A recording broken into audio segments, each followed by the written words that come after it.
निकाय चुनाव के बीच दल बदल, 3 विधायकों ने थामा कमल और मजबूत हुई बीजेपी। क्या कांग्रेस की मुसीबत बढ़ी? निकाय चुनाव के बीच दल बदल का खेल भी शुरू हो गया है। एसपी, बीएसपी और एक निर्दलीय विधायक ने एक साथ बीजेपी की सदस्यता ली।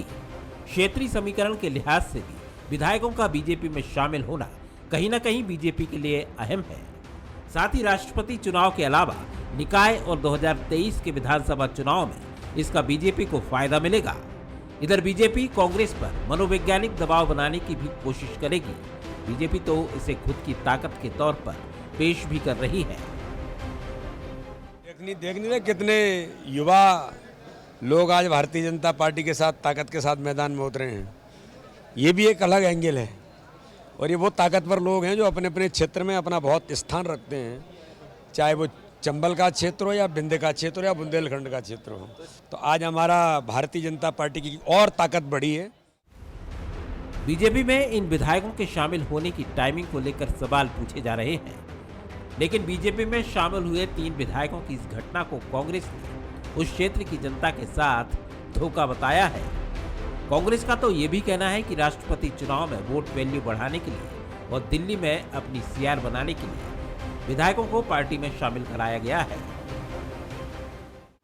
अपनी सीआर बनाने के लिए विचारधारा से विपरीत लोगों को अपने साथ लाने का एक उपक्रम भाजपा ने खेला हुआ है और यह इसलिए न्याय संगत नहीं कहा जाएगा कि कोई भी विधायक किसी भी राजनीतिक दल से यदि वो अन्य राजनीतिक दल में जाता है तो मेरी व्यक्तिगत निगाह में वो विचारधारा के साथ धोखा है। जिसने उन्हें सिंबल देकर जनता के बीच भेजा था और वो विजयी हुए, या उन मतदाताओं के साथ धोखा है जिन्होंने उन लोगों को सदन में भेजा। बीजेपी की प्रेशर पॉलिटिक्स का कांग्रेस पर कितना असर पड़ेगा ये तो कहना मुश्किल है, लेकिन कांग्रेस इस पूरी घटना पर नजर जरूर बनाए हुए है, क्योंकि 2020 में दल बदल के चलते ही कांग्रेस को सत्ता गंवानी पड़ी थी। ऐसे में बीजेपी एक बार फिर कांग्रेस पर दबाव बनाने की कोशिश करती नजर आ रही है और ये सिलसिला 2023 के विधानसभा चुनाव तक चल सकता है। नमस्कार, मैं हूं शरद द्विवेदी और आज का हमारा मुद्दा है और बढ़ी बीजेपी। बीजेपी बढ़ना पसंद है बीजेपी को और निश्चित तौर पर इसके लिए वो एक मजबूत रणनीति के साथ आगे बढ़ती है और इस मजबूत रणनीति में एक महत्वपूर्ण चीज़ बीते करीब 3-4 सालों से शुमार हुई है कि अपोजिशन को बिल्कुल पकड़ लीजिए। ये एक अलग आक्रामक रणनीति है। आप उत्तर प्रदेश की तरफ जाएंगे तो आप पाएंगे कि वहाँ बीएसपी को परिदृश्य से हटाने में भारतीय जनता पार्टी की बहुत अहम भूमिका रही। और अगर आप हालिया उत्तर प्रदेश के चुनाव में भारतीय जनता पार्टी की दमदार जीत की तरफ मुड़ेंगे तो आप पाएंगे कि उसमें माइनस बीएसपी फैक्टर ने बहुत अहम रोल प्ले किया है।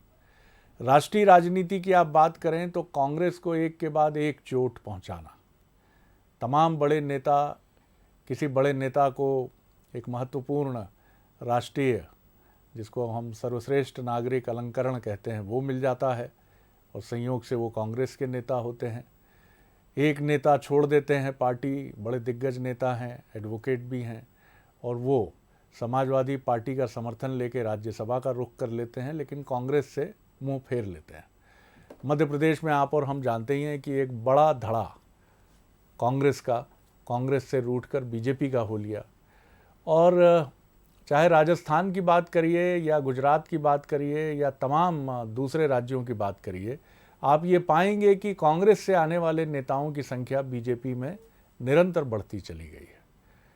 और मध्य प्रदेश में 2 ही दलों की राजनीति है, लेकिन यहाँ जो बचे खुचे गैर कांग्रेसी, गैर भाजपाई चुनिंदा कुछ विधायक हैं, उनमें से भी एक निर्दलीय साहब और एक सपा और बीएसपी के, बीजेपी के हो लिए। तो ये बीजेपी की रणनीति है। निश्चित तौर पर राष्ट्रपति चुनाव के पहले संख्या बल को बढ़ाना, कोई भी चीज़ पीछे नहीं छोड़ना, क्योंकि एक विधायक का जो उसमें योगदान है वो काफ़ी महत्वपूर्ण है। और इसी के साथ निकाय और पंचायत चुनाव के ठीक पहले एक मैसेजिंग देना कि अगर किसी पार्टी में दम है तो वो पार्टी तो बीजेपी है। अब ये भी लेकिन बहुत महत्वपूर्ण सवाल है कि जनता, ये कहते हैं हम कि पब्लिक है, सब जानती है, तो इस दल बदल का जनता पर कितना असर आता है ये तो जनता ही जानेगी और वो हमेशा बताती भी है। लेकिन इतना ज़रूर है कि बीजेपी मनोवैज्ञानिक बढ़त लेने में इससे कामयाब ही नहीं होती, बल्कि रणनीतिक तौर पर भी अपनी मजबूती का ऐलान करके अपनी प्रतिद्वंदी पार्टी यानी कांग्रेस के मनोबल पर एक चोट करने में भी वो हमेशा कामयाब होती है। देखेंगे कि इसका मध्य प्रदेश में निकाय चुनावों पर क्या असर होता है, ख़ासतौर से महापौर के चुनाव पर जो सिंबल पर हो रहे हैं, क्योंकि बाकी चुनाव जो हैं निकाय के भी और पंचायत के वो सिंबल पर नहीं हो रहे हैं। जो मेहमान हमारे साथ हैं उनसे मिल लीजिए। मेरे साथ स्टूडियो में हैं आज हमारे साथी executive editor, political editor Manoj Saini, जिनकी पॉलिटिकल टिप्पणियों की रोशनी में हम आगे बढ़ेंगे। स्वागत करता हूं मनोज जी आपका। दो हमारे साथ विधायक हैं, सीनियर विधायक बीजेपी के यशपाल सिंह सिसोदिया जी हैं, जो पत्रकार के तौर पर भी लंबी पारी खेली है उन्होंने, उनका स्वागत करता हूं। और महाकौशल से जबलपुर से संजय यादव जी हैं, कांग्रेस के मुखर विधायक हैं और ख़ास जबलपुर स्टाइल में जब वो अपनी बात कहते हैं तो वो सुनने लायक होती है, उनका भी मैं स्वागत करता हूं। मनोज जी, पहले मैं इस पर आऊँगा कि किस तरह का आज का पॉलिटिकल शो बीजेपी ने अरेंज किया। अब ये कोई संयोग नहीं है कि राष्ट्रपति चुनाव के पहले और निकाय और पंचायत चुनाव के पहले बीजेपी ने फिर एक राजनीतिक शो खड़ा करके ये बताया है कि वो किस तरह से मनोवैज्ञानिक दबाव और अपने पक्ष में ध्यान खींचने की एक एक्सरसाइज को लेकर आगे बढ़ती है। क्या कहेंगे, आपने पूरे घटनाक्रम को बहुत नज़दीक से बीजेपी कार्यालय में उपस्थित होकर देखा? देखिए, टाइमिंग का बड़ा खेल है राजनीति में, और वही समय भारतीय जनता पार्टी ने चुना। 2 दिन से ये लगातार चल रहा था कि आज सूची जारी हो जाएगी, कल सूची जारी हो जाएगी, लेकिन सूची जारी होते होते भी वो समय आ गया जब 3 नए विधायक भारतीय जनता पार्टी के साथ जुड़ गए। यानी समय के साथ एक दबाव जनता के बीच में, एक दबाव दूसरी पार्टियों के बीच में सीधा देने का प्रयास किया गया। ये पटकथा तो बहुत पहले लिख दी गई थी, जब तीनों विधायक, जैसा आज उन्होंने खुलासा भी किया कि हम तो 2018 में ही शिवराज जी से कहे थे, आना चाह रहे थे, रास्ते से उन्होंने वापस लौटा दिया। लेकिन जैसे ही सरकार बदली, सरकार बदलने के बाद तीनों विधायक लगातार भारतीय जनता पार्टी के संपर्क में थे, पर संपर्क के बीच में इंतजार इस बात का किया जा रहा था कि कौन सा वो मुफीद समय होगा जिससे कई तरह के मैसेज एक साथ विपक्ष के सामने भी चले जाएंगे, जनता के सामने भी चले जाएंगे, और शायद इसी को देने में भारतीय जनता पार्टी कामयाब रही। और अभी आप नगरीय निकाय के चुनाव की जो 13 लोगों की सूची जारी हुई है उसको भी आप इससे जोड़कर देखेंगे तो शायद वो इसी तरफ इशारा कर रहे हैं कि 3 लोगों की मौजूदगी में ये सूची जारी कर दी जाए तो 2 दबाव बन जाएंगे। एक तो ये कि हमारे साथ हम अकेले नहीं हैं, भले भारतीय जनता पार्टी के सामने कांग्रेस ने अच्छे प्रत्याशी दिए हैं नगर निगम महापौर के बतौर, लेकिन उससे ज़्यादा ज़रूरी है कि जनता या आम जो दूसरी पार्टियां हैं वो भी हमारी तरफ अभी देख रही है। तो जनता के बीच में एक मैसेज देना चाहा बीजेपी ने, और शायद इसीलिए ये समय चुना। अब इसका कितना असर दिखाई देगा या कितना इसका लाभ मिलेगा भारतीय जनता पार्टी को, लेकिन टाइमिंग के हिसाब से ही शायद बीजेपी ने ये तैयारी कर रखी थी। इसकी सुगबुगाहट बीते 2-3 दिनों से चल रही थी और आज वो परिचित होते हुए दिखाई दी। संजय जी, क्या कहेंगे आप? एक मनोवैज्ञानिक प्रहार करने की कोशिश बीजेपी हमेशा करती है और आपकी अपनी दलीलें होती हैं जो स्वाभाविक भी हैं कि इससे कोई फ़र्क नहीं पड़ेगा और ये तो एक प्रेशर स्ट्रैटेजी है बीजेपी की। लेकिन इतना ज़रूर है कि बीजेपी बहुत सोच समझकर और एक रणनीति बनाकर इस तरह की एक्शन प्लान के साथ आगे बढ़ती है। बहरहाल, आप क्या कहेंगे और आपकी अपनी तैयारी पर भी रोशनी डालिएगा कि किस तरह से आप पंचायत और निकाय चुनाव में इन सब से अगर आप प्रभावित रह के आगे बढ़ते हैं तो बहुत बेहतर होगा। जी संजय जी। जी देखिए, पहले सरद जी, पहली बात तो ये विधायकों का जाना, ये सवाल मायावती जी से और अखिलेश जी से पूछा जाना चाहिए। और दूसरा मैं ये पूछना चाहता हूँ कि बीजेपी की मान लो विधानसभा अध्यक्ष जी जो हैं हमारे, अगर इसको सही मानते हैं या मानते कि नहीं मानते तो इनकी सदस्यता जाएगी। और रही बात कि ये विपक्ष के विधायक हैं, विपक्ष के विधायकों को तोड़ा, तो ये तीनों विधायकों का समर्थन सरकार के साथ था, इसलिए उन्होंने खुद अघोषित था, अब इन्होंने घोषित कर लिया, तो इससे बहुत ज़्यादा फर्क पड़ने वाले नहीं। रही बात नगर निगम चुनाव की, नगर पंचायत चुनाव की, तो नगर पंचायत चुनाव इन्होंने डायरेक्ट ना करा के पार्षदों के द्वारा चुना जाना संदेह जन्म देता है कि निश्चित रूप से नगर पंचायतों में निर्दलीय व्यक्तिगत छोटा चुनाव होता है तो लोग अपनी छवि पे जीत कर आते हैं। वो पार्षदों के द्वारा ये खरीद फरोख्त की राजनीति नगर पंचायतों में इनकी सोच है। नगर निगम की जहाँ तक बात है, नगर निगम में मैं आपको स्पष्ट बता दूं, भारतीय जनता पार्टी की स्थिति इसलिए खराब है कि पिछले बार अधिकांश नगर निगमों में, खासकर जबलपुर बड़े नगर निगमों में भारतीय जनता पार्टी का शासन था। और आपको याद होगा कि जब डॉक्टर मनमोहन सिंह जी की सरकार थी तो उन्होंने शहरी विकास अभिकरण के तहत जल मल निकासी योजना के लिए पूरे प्रदेशों को पैसा दिया था, पूरे भारत में पैसा दिया था। इन्होंने उसका नाम जरूर बदल दिया, स्मार्ट सिटी नाम कर दिया।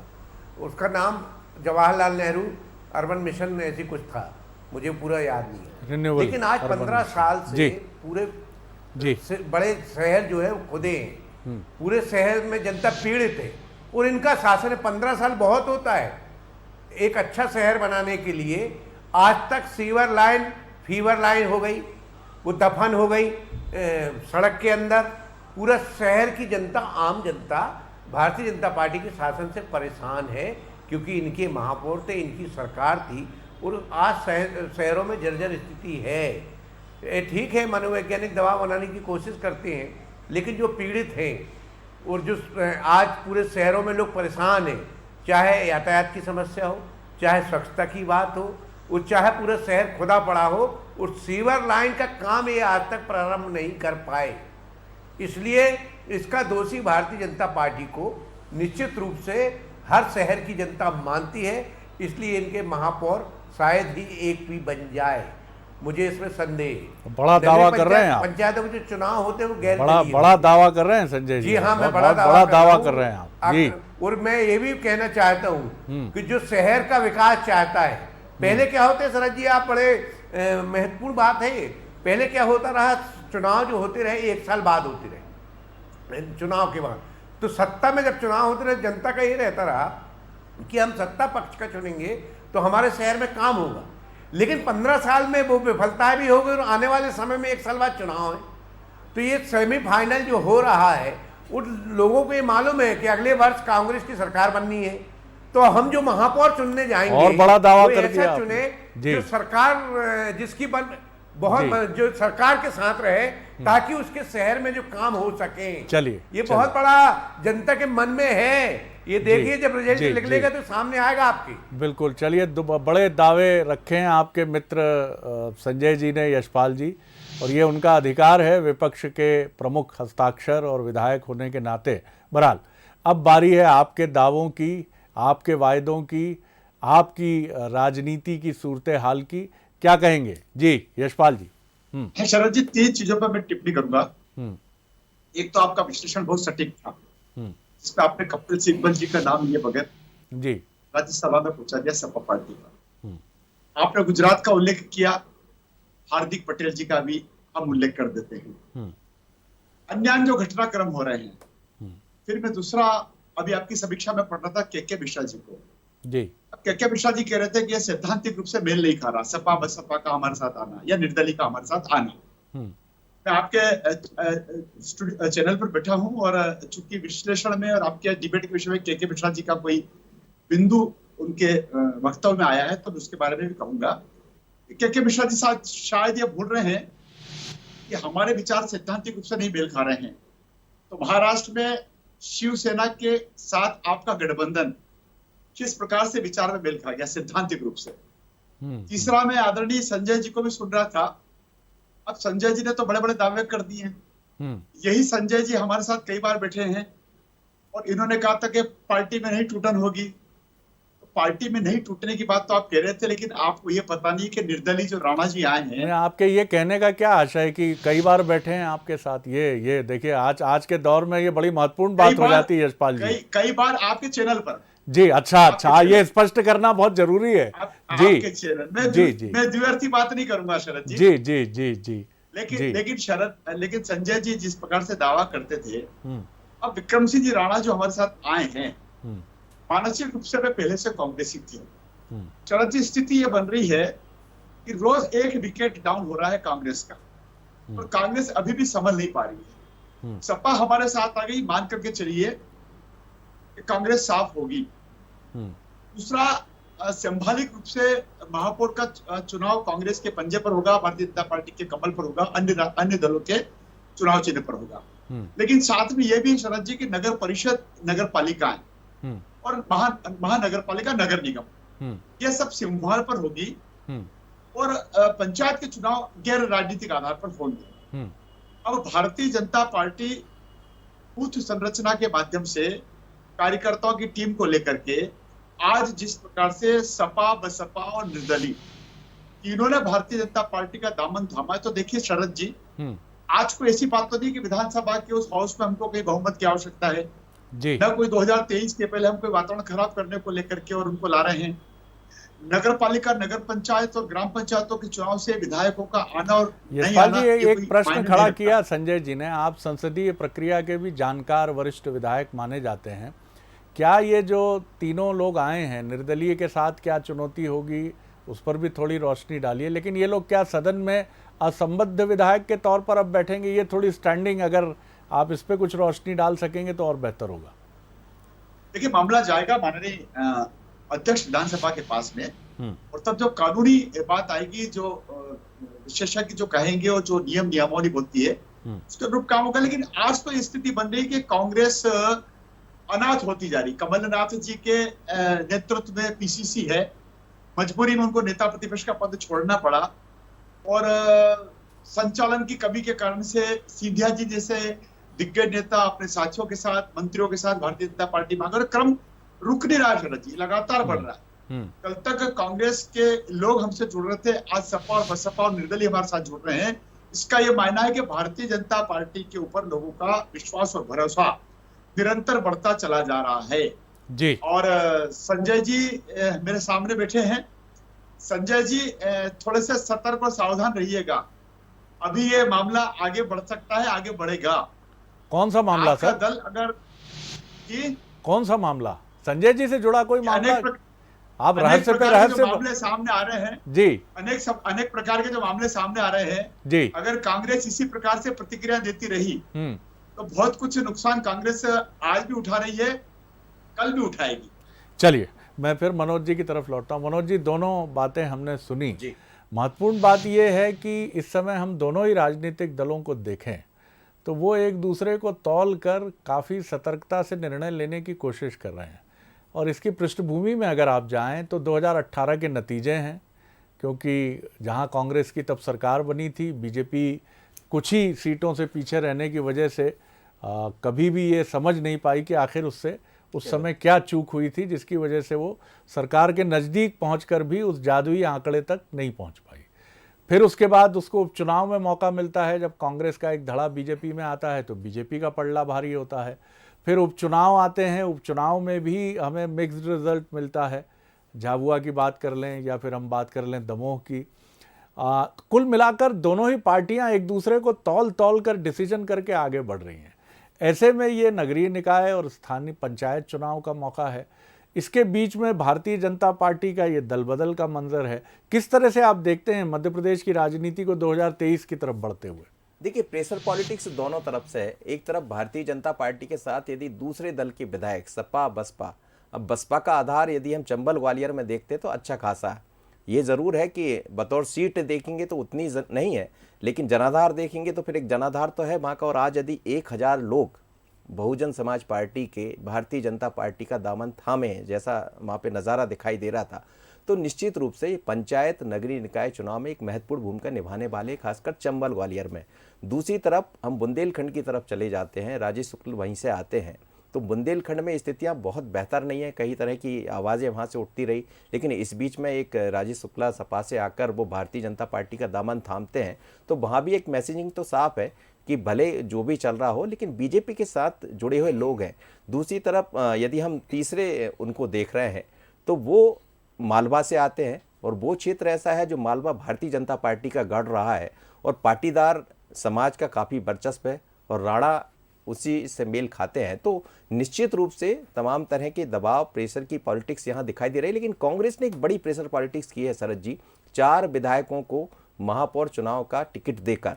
तो बीजेपी भी कहीं दबाव में नजर आ रही है, इससे इनकार नहीं किया जा सकता। भले यशपाल जी जैसा भी समझ रहे हो, मैं जिन स्थितियों को देख रहा हूँ, ये पहली दफ़ा है कि 16 निगमों की टिकटों को घोषणा करने में भारतीय जनता पार्टी की इस वक्त भी बैठक चल रही है। लगातार बैठकों का दौर चल रहा है, सामंजस्य बिठाने का प्रयास किया जा रहा है। पूरे कांग्रेस के, भारतीय जनता पार्टी के नेता, इस समय भारतीय जनता पार्टी इंदौर के नेता बीजेपी दफ्तर में मौजूद है, जिनके साथ सीएम को बैठना पड़ रहा है, बीडी शर्मा जी को बैठना पड़ रहा है। तो कहीं ना कहीं दबाव दोनों तरफ से है, दबाव कांग्रेस का भी भारतीय जनता पार्टी के भीतर है। और ये जो एंटी इनकम्बेंसी, जिसे लगातार, जैसा संजय जी कह रहे थे, 17-18 साल तक सरकार रहती है, तो वो दिखाई भी देती है और चिंता का लकीर दोनों तरफ दिखाई दे रही है। इसलिए कांग्रेस भी उसी तैयारी से आगे बढ़ रही है और बीजेपी को कुछ ज़्यादा चिंता है, क्योंकि उसके पास लोगों की उम्मीदें ज़्यादा हैं। संजय जी, आपने निश्चित तौर पर डिसीजन मेकिंग में भारतीय जनता पार्टी से आगे बढ़ने की वृत्ति, मनोवृत्ति और स्पिरिट दिखाई है।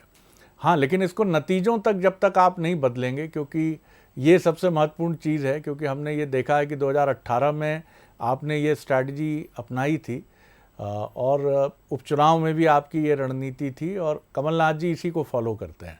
लेकिन इसके साथ पार्टी संगठन, क्योंकि कुल मिलाकर पंचायत और निकाय चुनाव में करीब करीब 1 लाख बूथ हैं और ये जो मतदान केंद्र हैं ये बहुत अहम भूमिका अदा करते हैं, क्योंकि वहाँ अपने पक्ष के मतदाता को लेकर आना, ये पार्टी कार्यकर्ता की भूमिका यहाँ बहुत महत्वपूर्ण होती है और यहाँ कांग्रेस बीजेपी की तुलना में पिछड़ती हुई नज़र आती है। तो यहाँ संगठनात्मक मजबूती, आपने अच्छे कैंडिडेट चुनने की कोशिश की है, साफ दिख रही है। ढके छुपे शब्दों में बीजेपी के वरिष्ठ नेता भी मान रहे हैं कि कांग्रेस ने अच्छे प्रत्याशी देने की पूरी कोशिश की है और एक अच्छी चुनौती प्रस्तुत करने की कोशिश की है।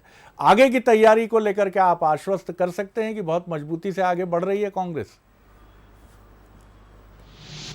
देखिए, कांग्रेस के माननीय कमलनाथ जी के नेतृत्व में आज नहीं, हम अगर साल 6 महीने से कोविड के बाद से लगातार हम इसकी तैयारी कर रहे हैं। जब स्थगित भी हो गए रहे थे, हमारी तैयारी पूरी थी। उसी हिसाब से बगैर सर्वे के प्रत्याशी एक तो नहीं दिए गए और 15 नगर निगम हमने आज से 1 हफ्ता पहले घोषित कर दिए। रही बात चुनाव की, तो चुनाव में मुद्दे हैं और संगठन जो है कांग्रेस का इस समय मंडल और सेक्टर के माध्यम से मजबूत है। थोड़ा सा जो प्रशासन जब चुनाव लड़ने लगता है, शासन प्रशासन और सत्ता, तो कार्यकर्ताओं को हमारी परेशानी जाती है, क्योंकि वहाँ छोटे स्तर पर जो अधिकारी अपने नंबर बढ़ाना चाहते हैं वो परेशान करने की कोशिश करते हैं। तो हमें 2 मोर्चों पर लड़ना है। हमारा संगठन एक तो चुनाव लड़ेगा, जनता का आशीर्वाद लेगा, और दूसरा हमें शासन प्रशासन से भी लड़ना है, क्योंकि कोई सुनवाई होती नहीं है उसकी। जी। क्योंकि जो लोग अधिकारी होता है वो सत्ता के डर भय में काम करता है और ये छोटे चुनाव में इनका बहुत ज़्यादा अधिकार रहता है या रोल रहता है। मतलब एक तहसीलदार और एसडीएम का भी बहुत बड़ा रोल रहता है नगर पंचायत चुनाव में, क्योंकि सब एक साथ हो रहे हैं। तो उसका पूरा दबाव शासन और प्रशासन का, तो हमें 2-2, 3-3 मोर्चे पे लड़ना है। एक तो इनकी विफलताएं जो जनता देख रही है, जनता महसूस कर रही है, जी, और दूसरा हमें शासन प्रशासन से भी लड़ना है। जी, यशपाल जी बोलिए। जी। शरद जी, संजय जी से पूछना चाहूंगा कि आपकी तत्कालीन सरकार कमलनाथ जी के नेतृत्व वाली, जैसे अभी आप संजय जी बता रहे थे कि इनडायरेक्ट पद्धति से नगरपालिका नगर परिषद के चुनाव हो रहे हैं, पार्षद चुनेंगे, खरीद फरोख्त की संभावना में भारतीय जनता पार्टी के ऊपर आप आरोप बन रहे हैं संजय जी। लेकिन ये फैसला तो आपकी सरकार का ही था कि इनडायरेक्ट चुनाव होंगे और उसको हमने यथावत रखते हुए महापौर के चुनाव डायरेक्ट किए। नंबर 1। नंबर 2, आपने अभी प्रशासनिक अधिकारियों पर दादा, अरे मेरी बात तो नगर निगम का क्यों नहीं कराया आपने? जी, मेरी बात तो सुन लीजिए। नगर निगम की अलग विषय है, आपने तो पार्षदों की खरीद फरोख्त की बात करी, वो निर्णय तो आप ही का था। दूसरा, शरद जी, मैं संजय जी से पूछना चाहूंगा कि अभी आपने कह दिया कि हमको सरकार के अधिकारियों के साथ भी लड़ना है।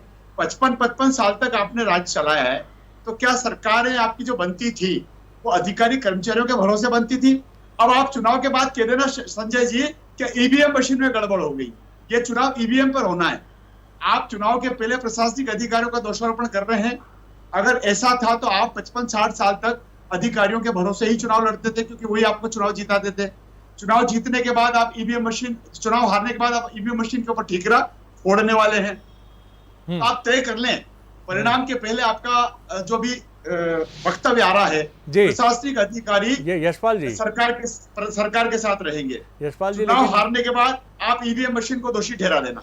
एक चीज लेकिन आपके यहाँ भी ये कही जा रही है कि अब सही समय है, जब ये आप नहीं कहते हैं लेकिन आपके प्रशंसक कहते हैं कि यशपाल जी को कैबिनेट में लेने का सही मौका है, बिल्कुल सही मौका है, सही व्यक्ति को सही समय पर चुनिए, अच्छे आदमी जी। और इसी तरह महापौरों के लिए भी ये कहा गया, जो लिस्ट सामने आई है, लगेगा जी दादा का नंबर संजय जी सुन लीजिए मेरी बात, नहीं लगेगा, बिल्कुल लगेगा, हमारी बहुत शुभकामनाएं हैं। लेकिन अब ये राइट टाइम है कि आपकी डिसीजन मेकिंग फास्ट होनी चाहिए, और मुख्यमंत्री जी का रुझान इस तरफ बहुत साफ नजर आता है।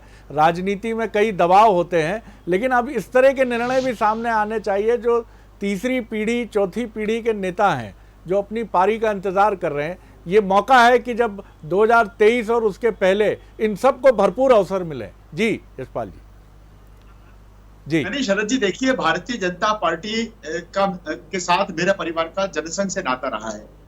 1964 से मेरे परिवार में विधायकी देखी है। मेरे पिताश्री, मेरे बड़े भाई, मैं पत्रकारिता में रहा, मैं नगर पालिका में रहा, मैं डायरेक्ट चुनाव नगर पालिका का अध्यक्ष जीता, पर सब पार्टी ने ही तो दिया शरद जी।